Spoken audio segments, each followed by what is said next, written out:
Hey everyone, welcome to another video. Remember, if you love film, gaming, or television content, please consider clicking that subscribe button because today it is time to continue my coverage for the Brisbane International Film Festival with the new film from acclaimed director Luca Guadagnino, Bones and All. So, let's get into it.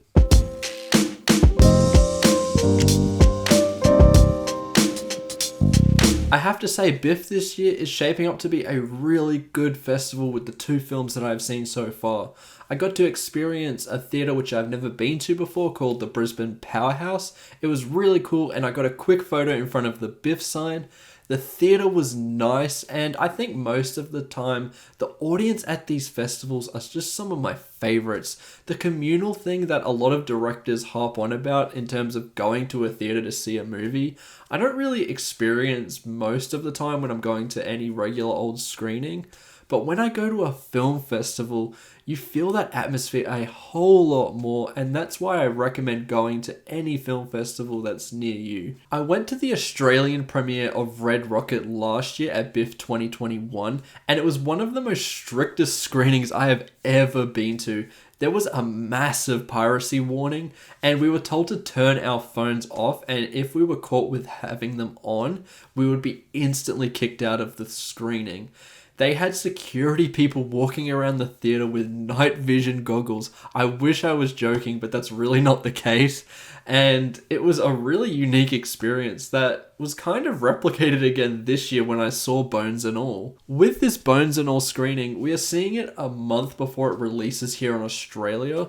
So we once again had security walking around making sure all phones were turned off. There were no night vision goggles this time, but it makes the whole thing feel so much more exclusive when you watch it, and honestly, I don't mind it. Anyway, let's talk about the actual film. I'm going to avoid all spoilers here so you're safe with this review. I'll start by saying that I really like the way that Luca Guadagnino approaches the romance genre. I truly think that Call Me By Your Name is one of the best films in this genre and is honestly a top 10 film of all time in my opinion.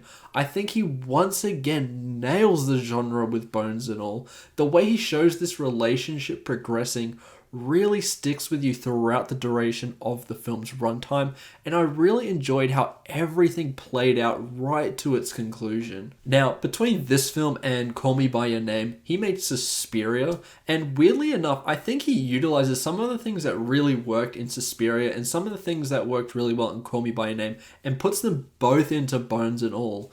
When this has moments of horror, it really hits hard. As someone who knew this had a cannibal aspect to it, I was still so shocked to see these characters eat people, and I think it all comes down to the way that Guadagnino builds these scenes. You can't eat cats, Kevin.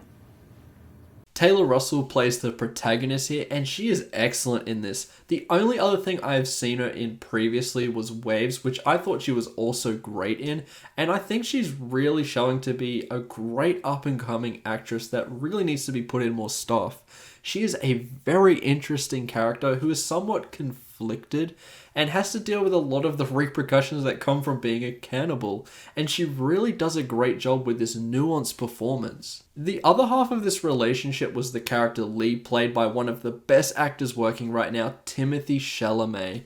Call Me By Your Name is the first thing I ever saw him in when it came to a meaty role, because you could say Interstellar, because I definitely saw that way before Call Me By Your Name, but he is honestly barely in that film. Anyway, his performance in Call Me By Your Name mesmerized me, and I genuinely thought it was one of the best performances of the decade, and he has continued to be one of my favorite actors since then. Kid can act.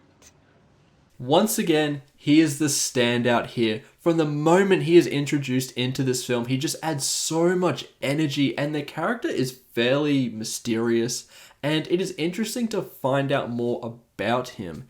He has moments that are comedic, dramatic, and just fun, and he really nails each aspect of this character, which elevated the film a lot in my opinion. I will say that for a moment or two, I thought that the film was going to start going into a little bit of a decline, but honestly, it just never came. It would continue to strengthen to a really great third act that wrapped things up in the best possible way. After watching Call Me By Your Name, I remember just sitting there in silence after the credits rolled because I was just so mesmerized by what I just saw. And I have to say that Bones and All had a similar effect.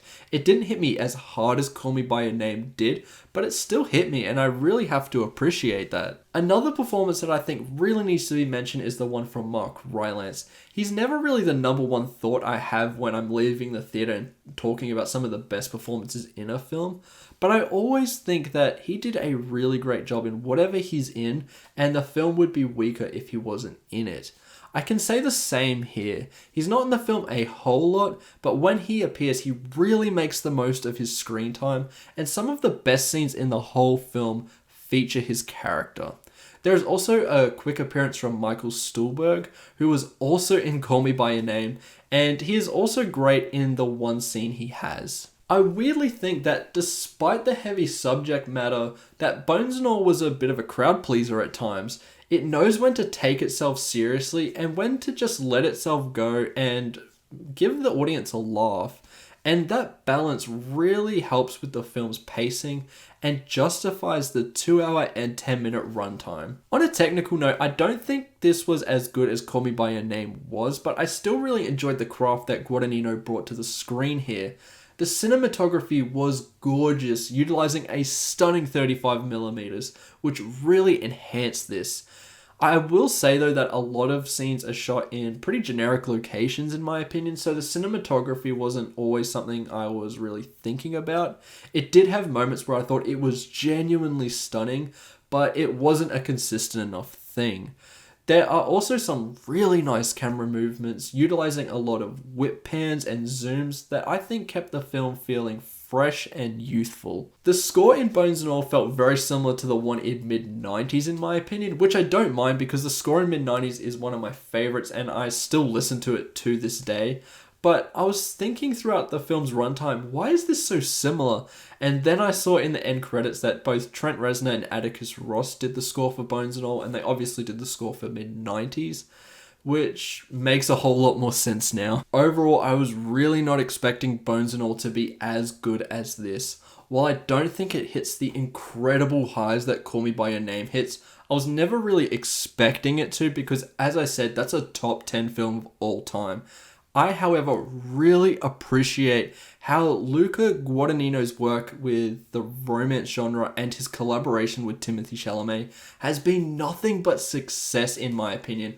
I can't believe I'm going to say this, but I'm going to give Bones and All a 5 out of 5, and I highly recommend it to you.